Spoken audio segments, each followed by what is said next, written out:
Well, to start with, let me give you a little background about myself. Nicole did an excellent job as far as talking about my educational background and so forth. But I was born in Lancaster, Ohio, and I lived in a little town called Rockbridge. My guess is nobody's probably heard of it or ever been there. If you have, I'm sorry. You might have been to the Rock Bridge, which is famous to go see, and the town is across the Hocking River from it, and they called it Rockbridge also. I only lived there until I was 4 years old. My parents lived there for my father's work. He worked out of Columbus at the time. And at the age of 4, they moved back to southern Ohio to our family farm. And if you were looking at the pictures earlier, there's an old picture of a farmhouse with a bunch of really stuffy-looking people standing in front of it. Those would be my ancestors standing in front of that. This farm has been in our family since the 1850s. And I've lived within 5 miles of the place that we moved back to, except for about 2 years of my life since the age of 4. Which is probably similar to a lot of people here today. You live very close to where you were born and where you grew up. Why my ancestors left Pennsylvania, came down the Ohio River, decided that Portsmouth was a good place to get off the boat and then hike 20 miles out into the woods and start a farm, I have no idea. I'm glad they did. I love the area, I love the surroundings, I love the hills, I love the trees. But that's where I grew up. I grew up across from a creek that I played in all the time, probably more often than I should have. But it's home. I've been a lot of other places. I've been fortunate to go see a lot of other things, but nothing's better than coming back home. It makes you feel good. But growing up on that farm and watching my parents, my grandparents, my great aunts, my great uncles, and the work that they did on that farm taught me some lessons that you don't get in books, taught me some lessons that are life lessons that you take with you wherever you go. And it was through this process of getting ready for this morning that I really started thinking about some of those lessons. And there are 5 main lessons and then one kind of alternative thing that came out of that process that I want to talk about first. And one of the first lessons that I started thinking about was the idea of perseverance.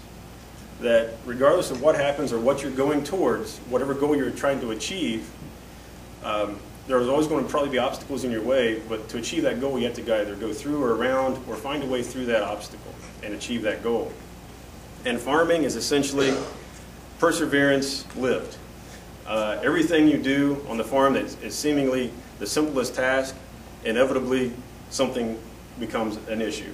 Whether it's going out to bale hay, everything looks good, you get out, the baler breaks, a belt breaks, something happens. You still have to get the hay baled because it's going to rain tomorrow. So you have to try to find a way to get through that. You have to persevere. Whether it's a simple thing of the cattle getting out, but they never get out whenever it's a nice, sunny, warm day. They always get out when it's cold, rainy, wet, and horrible. And you don't have a choice. You have to persevere and go get them. And you come back and you're sopping wet and cold usually. Or the water tanks, of course, freeze not only on a cold night, but on a night that we have 8 inches of snow and you have to go out and try to either break ice in a pond for the cattle or something else. But you have to persevere. And that was a lesson that I learned by watching my family as they worked on that farm. Knowing that there were things that they'd much rather be doing many times, but because of what had to be done, they stuck with it and got it accomplished. The second lesson that I learned was that frustration is always going to be present in life. How you react to it is what determines how you feel about life.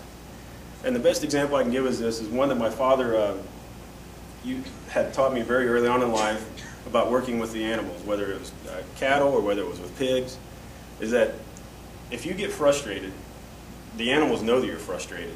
You start losing your patience, they start wanting to do something completely different than what you're doing. And then you become more frustrated and they just go crazy at that point. All right? They don't want to do anything that you want them to do. And so it was a lesson of learning to say, okay, we're trying to get 20 head of cattle into this little corral, which isn't much bigger than the size of this half of the room. And occasionally you're going to lose 2 or 3 that go back. But if you get frustrated about those 2 or 3 and try to stop them, as soon as the other 18 know that you're trying to stop these 2, they're going to go the other way because they know that you're getting upset and frustrated. So it's a matter of saying, okay, look, that didn't go the way I wanted it. I still have these in front of me. Let's take care of the issue at hand and not get too excited about it. You can be frustrated. Don't let it show. Get them in. We'll go back and get the others. So it was a process of working through things even when you were frustrated about something. and trying to stay calm in the midst of that frustration, because getting upset about it only made it worse. Another lesson, the third lesson that I learned is that you get out of things what you put into them. You know, living on a farm, if you're not willing to put the work into it, you're not going to get the results you want. You know, you have to put in the time and the effort to raise a cow. You have to put in the time and the effort to raise tobacco, as we did it when I was a kid. And tobacco was one of those things that started in March and ended sometime in December, January. You had all of February off, and you got to start again in March. It was a time and effort thing. And sometimes the time that you put in didn't seem like the outcomes were worth it. But it was one of those lessons that I saw them do yearly and daily with the time and effort that they put into things. Whether it was going to milk the cow and then spending about an hour sitting there churning butter to get butter. It seemed like it was a lot of hard work, but whenever it came time to eat dinner and you had butter to put on your bread, it was well worth it at that point. All right? You enjoyed that. The fourth thing is that, you know, sometimes in life you're going to get knocked down. You're going to get beat up. And it's going to hurt when you get knocked down. But if you don't get back up, staying down is going to be more painful. And the best example I can give you of this, and this is probably one of the scariest moments I ever had in my life living on a farm. My father and I were out separating cattle. Again, we were in a place about this big. We were trying to separate some cattle out that we're going to take to market and put the rest back out in the feeder lot. And trying to be the good son, and my father is 75 now, so I was trying to, and this was about 4 or 5 years ago, so I was trying to help him stay away from the cattle. We had about 20 head of cattle that weigh anywhere from 700 to 1,000 pounds in a space about this big, so you know, there isn't a whole lot of room to maneuver.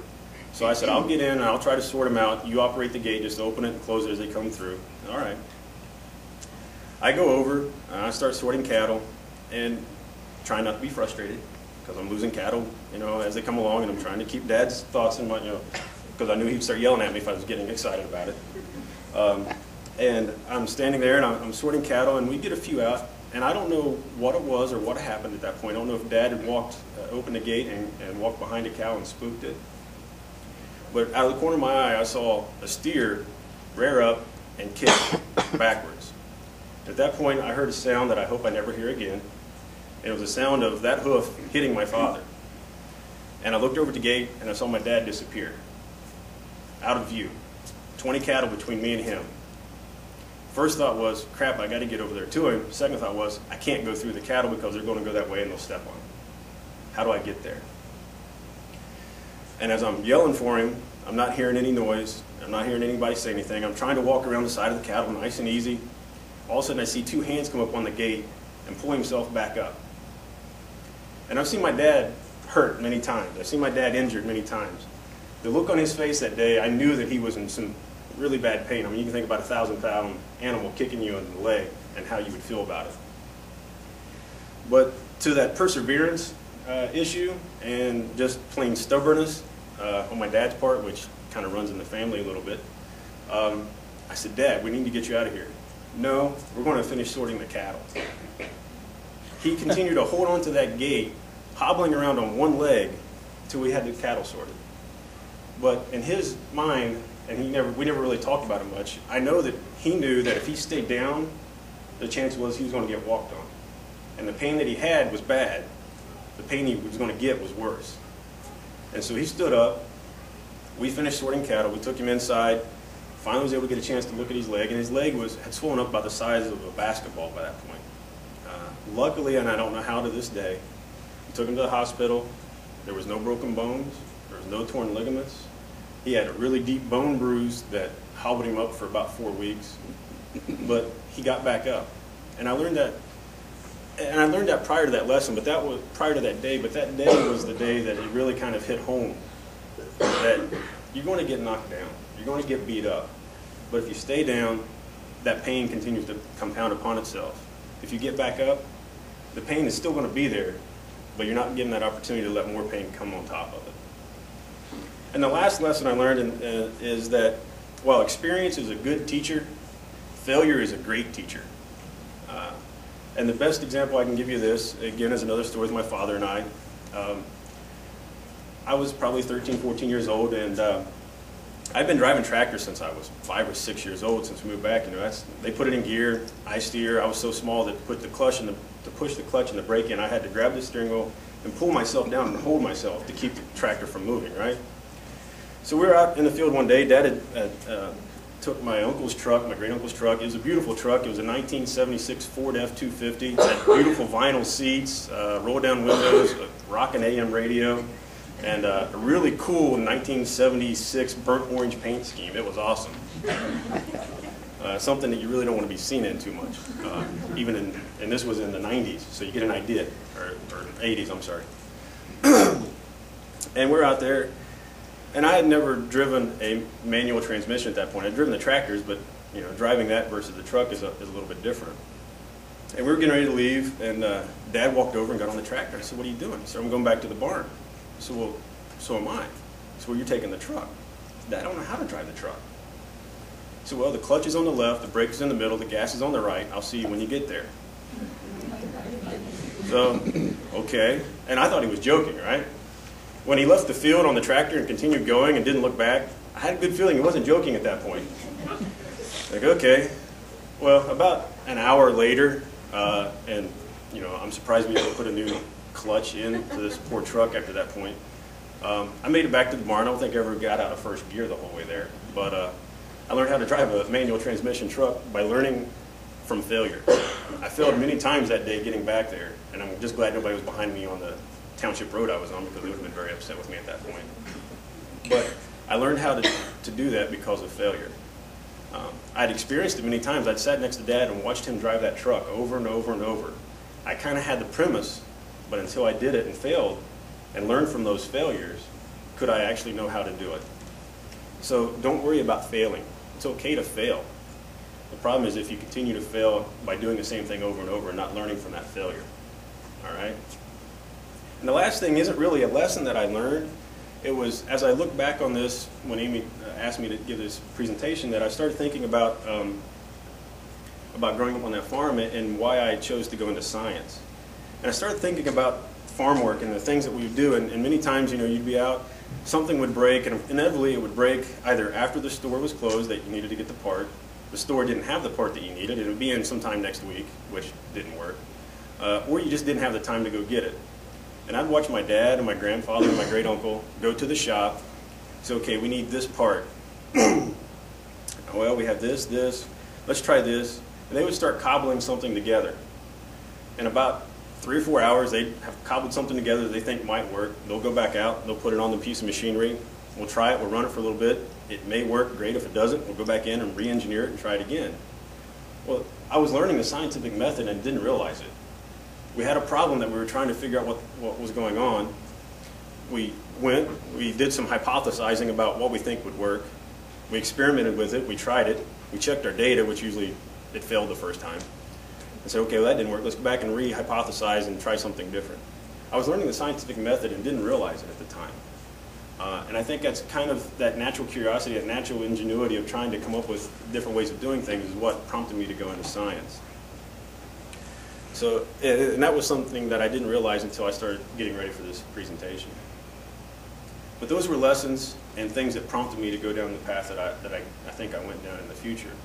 And those are lessons that have served me well as I went through my high school and college career and as I got into my work life. And what I want to do now is talk about some of those lessons and some of those mistakes I've made as a first-generation student. And how I've had people along my path that have helped me along the way, that have, as I said before, kicked me in the butt when I needed a kick in the butt. And how my family didn't always understand what I wanted to do. I didn't always understand what I wanted to do, but how we made it through that process. And we'll start with my senior year of high school. It wasn't until my senior year of high school that I really felt like I wanted to go into science. And I had a teacher, my biology teacher, anatomy physiology, who really instilled a love of learning of science to me. The way he taught it, his enthusiasm for the subject, his name was Mr. Smith. He was just very enthusiastic about science, and it really pushed me into wanting to go into science. And as part of that, I was fortunate that my senior year of high school, they had this program called Senior Mentorship.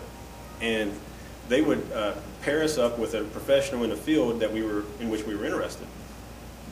So I said, I would like to be a science teacher because the example I had was Mr. Smith as a science teacher, so that's what I want to be. That's what I thought you did with a science degree, was become a teacher. And they paired me up with a faculty member from Shawnee State University in the science department, and don't laugh, but her name was Julia Basham. And we have a Julia Basham on campus here, so it was kind of interesting whenever I applied for this job. I saw Julia Basham going, that can't be the same one. She was in science, now she's teaching computers? What the heck? But what Julia Basham did for me was that she took me under her wing. She brought me in. She asked me questions about what I wanted to do with my life, what I wanted to do with my career, why was I interested in science. She let me sit in her class, in a college class. This was before PSEO ever existed.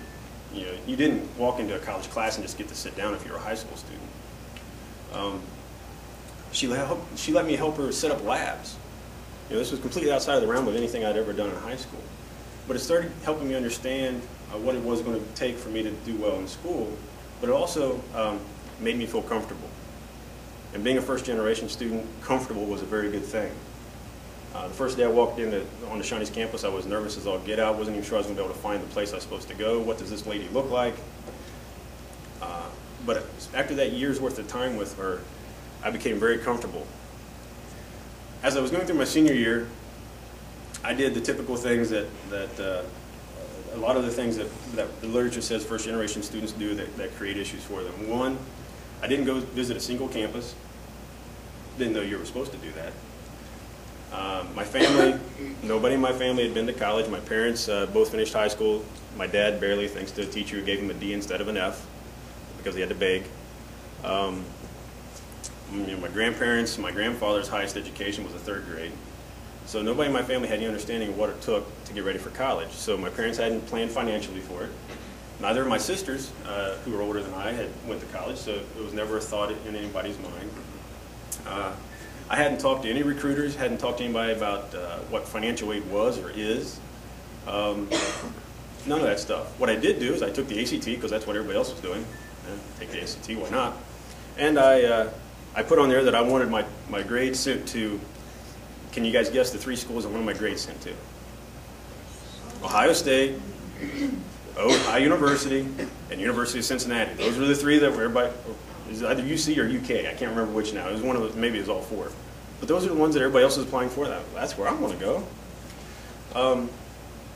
It was at that time that my guidance counselor called me in about April of that year, and this is when financial aid was a little farther down the path as opposed to when it is now, when it's like December and January we do it. Back then it was still April. And he said, hey, I have good news. You're eligible for a scholarship to Shawnee State for 4 years for academic excellence. They'll pay all your tuition and fees. Really? That's great. And he said, the only thing is you have to fill out this thing called a FAFSA. I said, a what? And back then it wasn't this nice electronic thing with a pen you have. It was like this crazy long document that had all these little bubbles and all this other stuff. It was horrible. But I thought, okay, well, I know some people at Shawnee. I feel comfortable there. I want to try this out. I went home to my parents, said, here's this scholarship I have an opportunity for. So the only thing is you have to fill out the FAFSA for me to be able to get this scholarship. My dad looked at me, and at the time, I was, of course, as a teenager, I didn't understand a lot of things my parents were saying at the time. And that's just par for the course. My dad said, I'm not going to fill that out. What do you mean you're not going to fill it out? I have a scholarship for 4 years. I'm not going to fill it out. He said, where are you getting the scholarship? I said, academic excellence. He said, then why do they need to know how much money I have in the bank? Like, well, I don't know.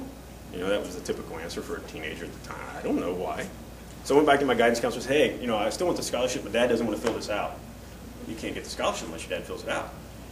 Why? Because they have to do that to figure out how much your family might need to give. But I'm getting a scholarship.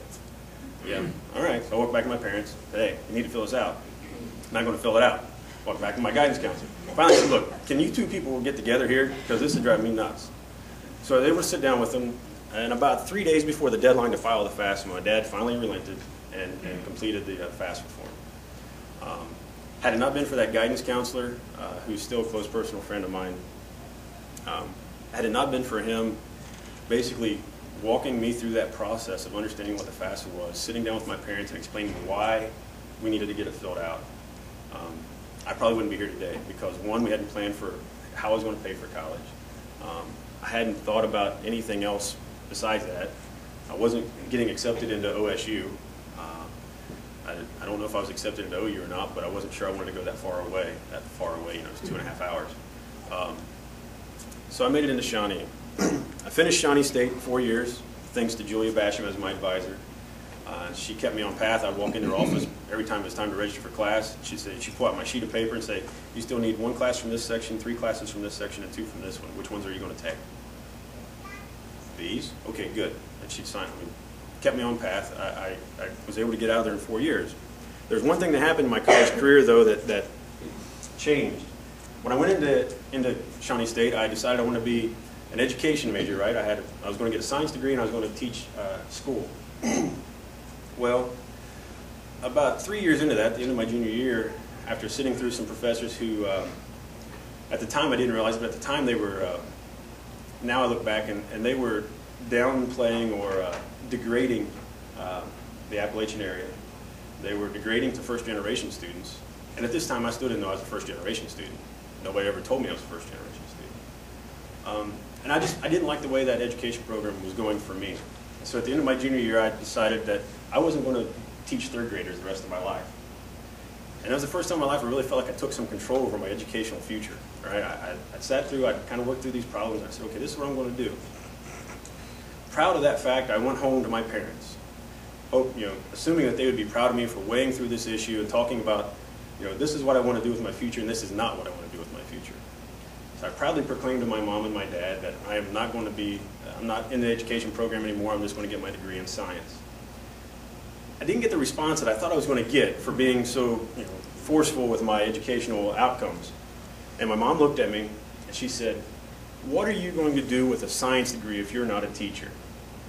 And from 93 to 1999, that question continually came up every time there was a barrier in the path for education.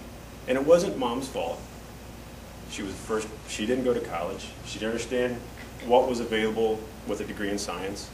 The problem was I didn't do my research. When I proclaimed it, she asked me that question, what are you going to do if you're not a teacher? I don't know. I didn't have an answer, which isn't a good thing. If you're going to tell your parents that you're dropping out of a particular program that they think you should be in and you don't have an answer as to what you're going to do, don't tell them until you come up with an answer, because it wasn't a good day or a week or maybe a month. But I finished Shawnee. I thought, okay, I have a bachelor's degree, piece of cake. I can get a job, be easy, no problems. Well, I did a couple other things that first-generation students do. One, I didn't take advantage of any of the services the college had to offer me. I didn't talk to career services. I didn't talk to my professors. I didn't talk to anybody about resume writing, interview skills, any of that kind of stuff. In a span of about 2 months, I had 10 or 11 interviews. I didn't get a single one of those jobs. And the recurring theme of why don't you just go back and finish your education program and see you'd have a job. I was getting a little old at that point, and I still had 6 more years to listen to it. But something came along called AmeriCorps, which was a program that allowed people to volunteer in their community and get paid a little bit, and then they could set money aside for college. And I applied for a job at AmeriCorps and took that job, mainly because I had to think of something to do because I was getting tired of some of the questions about, you went through all this education and look, you have nothing to show for it, you don't have a job yet, why did you spend 4 years doing this? You could have been out working already, that kind of stuff. And that wasn't just my parents, that was friends and others in the family who had not been to college also. So I worked in AmeriCorps for a year. Again, being first generation, I was going to go to graduate school, but I didn't do any of the things that I should have done for graduate school. I didn't go visit any place. I just applied to a few places, didn't get accepted to any of them. And feeling kind of down about that because my year in AmeriCorps was ending. And I had a friend, a colleague at Shawnee State, and he was his name was Mark, and he was a lab assistant in the biology department. He said, look, I graduated from Moorhead. Well, let me take you down to Moorhead, introduce you to a few people, and maybe you'll apply there. I said, all right, so we drove down to Moorhead. I visited a few people. I started getting that comfortable feeling again that I had at Shawnee State when I met Julia Basham for the first time. I applied to Moorhead and was accepted. And I entered Moorhead in '99, or in '96, the winter of '96. I went to my first class. The professor was actually going to be my advisor. I sat through the first class for an hour, took about 10 pages of notes, and didn't understand a word that I had written down. And I was terrified. First time I was living away from home. It's all of an hour and a half, but I was living away from home for the first time in my own trailer. Yeah, I lived in a trailer. It was really cool. When the wind blew, the curtains moved. It was awesome. The door didn't always stay shut. I woke up many mornings and the door would be wide open. The heater would be running all night long. It was great. And I almost left. I almost left Moorhead after about the first 2 weeks. I didn't know anybody. I was afraid to go talk to my professor. After all, he taught graduate classes. That was completely different than undergraduate classes. And then some of those lessons from life that I talked about earlier that I didn't really know at the time were there, but they were there. Lessons of perseverance and getting frustration. And I decided I was going to go talk to my professor, and I did. And I went in, I sat down, and I said, look, I'm here.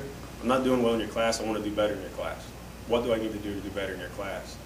And he started talking to me about the things I need to do. How was I studying? How was I taking notes? And he started talking to me about that. And I thought, I'm in this class with a bunch of other people who are in the same class as I am. And I started talking to them, and they were graduate assistants just as I was. Most of them had went to Moorhead State as their undergraduate and stayed for their graduate degree, which later I found out in my research is what a lot of first-generation students do. And I realized that they were just as terrified whenever they were in my advisor's class as I was. They didn't understand what he was saying either half the time. So I started to have a sense of place, a sense of home, and a sense that other people were just like me there, where I thought maybe that wasn't the case before. So I finished up Moorhead. I finished up all my coursework in '97, and at that point, as I was going through my graduate program, my wife and I, who just walked in, were engaged. And something that in-laws like to see from a future son-in-law is employment. And I didn't have anything at that point.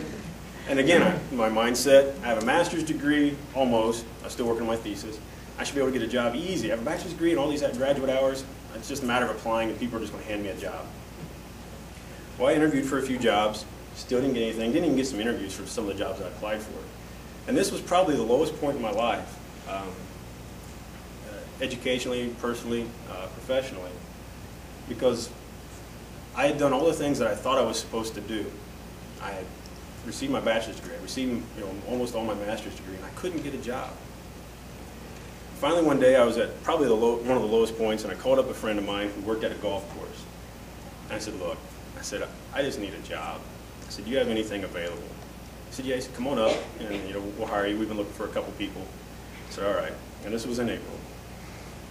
So I go up, and I go to work at a golf course with a bachelor's degree and 36 hours of graduate work under my belt. I wasn't exactly the typical employee at the golf course. The one thing I hated to do as a kid was mow grass.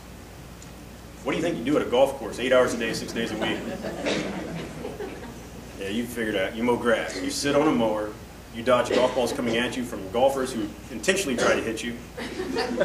And you dodge the golf balls from the people who are mowing around you because you have a 40 or a 25 horsepower mower that's turning blades and they hit a golf ball. It comes out at a pretty high rate of speed. So you try to dodge those as best you can. But the other thing you get to do at a golf course when you're mowing grass 8 hours a day with earplugs in your ear and nobody to talk to is you get to think. You get to think a lot, more than what you want to sometimes. So instead of hiking around Europe for 3 months and finding myself, I found myself in about a month sitting on a lawnmower and mowing grass at a golf course. I'd much rather been in Europe, I think, for 3 months, but either way. And I started realizing that I was blaming a lot of other people for the things that I was doing wrong. They didn't interview me because they had somebody else they already wanted to interview, or they knew this person and that's why they got the job, or any number of things that I could come up with that was somebody else's reason. I started thinking about that, well, what have I done to try to help myself get these jobs? I haven't talked to anybody about, what do I need to do for an interview? I haven't had anybody look at my resume to tell me if it was good or not. So I called my professor back up in Moorhead. I said, hey, I'm going to send you my resume. Will you look at it and tell me what you think? And of course, in good professor fashion, he told me what he thought. It wasn't something I always wanted to hear, but he helped me rewrite my resume. I talked to people about interview skills. What do I need to do? I started that job in April at the golf course. By the end of April, I had applied for and was given and received a job with the local 4-H extension office. It was only part-time, and it was only through the summer to deal with the fair, but it wasn't mowing grass. And it was started down a path of a career that I could see a potential future in. The issue came in, though, as I went back to the golf course and said, hey, I have another job, I'm going to be quitting in a week. They said, we'd really like for you to stay. Here's some extra money per hour. Will you stay with us? And that was a point where I could have made a choice that so many young men especially in our area make. And that is, I could have taken the instant gratification of having extra money in my pocket over the opportunity of future jobs, not even knowing what those were at that point. It didn't take me that long, because as much as I enjoyed mowing grass, I realized that it wasn't something that I wanted to do. Not that it was a bad profession. I learned a lot of stuff while I was there, but it wasn't something that I wanted to do. So I went on to work for the extension office until August of that year. My wife and I were married in August of '98. Still didn't have a job after that point because extension office stuff ended. Again, in-laws, son-in-law not working, wife going to work, working at a daycare and McDonald's, and the husband sitting at home, watching TV, isn't a good thing. And I remember distinctly at this point that my mom, again, started with the conversations about you should go back and get your education degree, just be a teacher. Look, all your friends that did that, they're already working, and what are you doing? You went to school for 7 years and you're not doing anything. Yeah, you're right, I'm not. People aren't going to give you a job. You have to go out and tell them. They're not going to just call you and give you a job. Okay? I tried to explain to my mom at this time, most employers didn't want you to call them. Most employers didn't want you to go out and knock on their door. Most of them would put an ad in the paper that says, do not call us, we'll call you. We do not accept phone calls, that kind of stuff. Funniest thing that ever happened in my life, maybe not the funniest, but one of the funniest things that ever happened in my life, I was at my parents' house. I think I was changing oil in the car. It's after we were married. It was November, December. And my mom comes out to the shop and says, Ryan, you have a phone call. I said, hello? I said, hi, my name's Tom. I work at Shawnee State. We have your resume here from where you applied for a job a year ago. I'm in the tech prep program, and we're looking to find somebody to do recruiting for us to get more students in our program and help them get into college. I'd like to talk to you. Okay. Hung up the phone. She said, who's that? I said, somebody calling me to offer me a job, for which I didn't apply. It was kind of funny because my mom was, what do you mean somebody just called you to offer you a job? Mom, that's what happens. People just call you to offer you a job. She didn't think that was real funny. But, I went down, I sat down with the gentleman. 20 minutes in the interview, he said, okay, let's stop. I thought, oh, crap, what did I say? He said, look, if you want the job, it's yours. I've heard enough. I'd had interviews for probably 15 jobs prior to changing my thought process from sitting on that lawnmower. I had applied for 2 jobs since that point. I'd received both of them. Since that day, there's only one job that I've applied for that I didn't get. And I'm thankful I didn't get it, because I wasn't ready for it. I finished up I started work at Shawnee. That job led into the ones that Nicole talked about previously with Upward Bound. And at that point, I read a grant, the Upward Bound grant. It said it's for first-generation low-income students. That was the first time in my life I realized that I was a first-generation student. I wish the grant was there whenever I was a kid, because my job was to tell all those first-generation students not to go through all those issues and make all the mistakes I did about not visiting campus, not understanding what financial aid is, not preparing yourself in high school, not saving money. I didn't know any of those things, but now I had the chance to tell other kids that. I had to tell other kids who were just like me that story. And that was really whenever things started to click for me in my life, I think, of what I wanted to do and where I wanted to go. And so I spent the next 5 or 6 years at Shawnee doing that. In that time frame, I decided I was going to apply for graduate school to get my PhD with a couple of colleagues of mine. And both my colleagues and I had applied to UD and Ohio University. I wasn't accepted to UD. There's something about private schools that just don't like me for whatever reason. And 2 months before we were supposed to start OU, both my colleagues had received a letter saying, you've been accepted into the program. I kept waiting for my letter, right? I didn't get my letter. Started to kind of relegate myself to the fact that I wasn't able to do doctoral work and I wasn't going to be accepted into the program. And again, some of those lessons from earlier on in my life came back of perseverance and getting knocked down but getting back up. And I thought, you know what, I want to change this a little bit. I want to call them. So I called OU's program, talked to an administrative assistant. I said, told her who I was, why I was calling. She said, well, just a second. She said, I heard some paper shuffling around. She said, oh yeah, you're on a waiting list, but somebody just dropped out and maybe they'll put you in. What I heard her say that day was, you weren't good enough to make the cohort. But since somebody decided not to take advantage of it, they might select you and put you in that program. And as politely and as nicely as I could, having just been told basically you're not good enough, I said, well, I'd appreciate it if you let the faculty know that I'm still interested in this program and I'd love to work on my PhD. I didn't realize that I really didn't want to work on my PhD until after I got there for a while. But anyway, that's a whole other story. And she said, okay. That was 2 weeks before the program started. 3 days later, I received a letter in the mail saying, congratulations, you've been accepted into the OU PhD program. And I was one of the few people that knew how I got into that program. But one of the things I decided at that point was that if I was the last person they selected or wasn't even going to be selected for that program, and this kind of comes from that stubbornness from my family, but I was going to be one of the first people to be able to graduate from that cohort. It's kind of a chip on the shoulder thing. And I went in that program and I had a professor there, Dr. Valerie Conley, who, similar to Julie Basham before and my professor at Moorhead, kind of took me under her wing, helped me along the way. The colleagues I had along their way, Sherry Stout, who was the president here, and two of my colleagues from Shawnee State, we all supported each other. But I graduated in that first cohort that was able to graduate, or the first group that was able to graduate from our cohort. I wanted to get finished. I wanted to prove to those who were looking at my application and saying, oh, we don't think he can do it, I wanted to prove them wrong. And I did. And there was a lot of consternation within the family.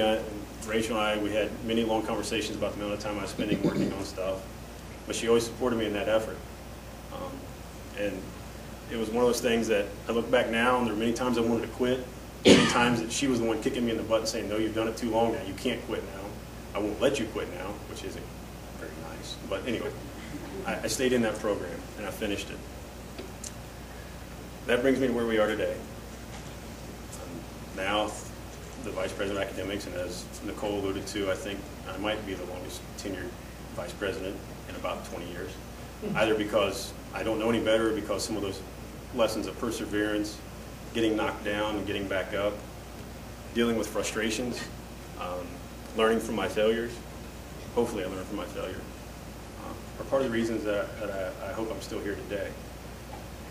And what I want to tell those of you who are first generation in the crowd, either you're a student now or you were first generation and now you're a staff member or a faculty member, you understand all these things. And I'm not telling you anything that probably you didn't learn, maybe not on a farm, but learned someplace else. But they're also some of the same barriers you faced. You're going to have people in your life that are going to tell you that you can't do it. They're going to ask you why you did it because, you know, look, you didn't get the job that you said you were going to get right out of school. You're right. You're not going to get the job to get right out of school. But if you continue to let those people, or if you let those people, those individuals, wear you down, they'll knock you down. You have to make the choice to get back up and to finish that degree. You have to make that choice to move forward. As Nicole said, I often say that the college is here to change family trees. And I don't mean that in a derogatory term. My family tree has changed. Nobody in my family has ever went to college. I went to college. I have a niece and a nephew who also went to college. My boys aren't going to have a whole lot of options. My wife has a baccalaureate degree. She's the first in her family to go to college. Our family tree has changed. Your family tree is changing. And you don't even know where your family tree is changing. You don't know if it's changing people that are around you right now. You don't know if it's going to be your kids. I've witnessed people in my upper bound math science program who went to college and their parents saw what they did and they came back and went to college. So your family tree changes, right? When you get an education, when you're the first one in your family to do it, when you stick through the issues, when you refuse to give up, you refuse to be knocked down, and you persevere, the family tree changes. Success isn't about where you start. Success is about where you finish. All right? You can start from the lowliest beings. You can be walking around in coveralls all day. But you can also achieve those things because if you have a goal in mind and you stick to it, you can do it. And I hope that each of you here today who are first generation, who have hit some of those barriers, who are maybe getting ready to graduate in a couple quarters, don't do some of the same things I did. Go talk to career services. Get some information about jobs and interviews. and resumes. Talk to your professors, have them help you with it. Those are important things to do. Don't make those same mistakes. But if you take advantage of the tools you have and persevere through stuff, you're going to be okay.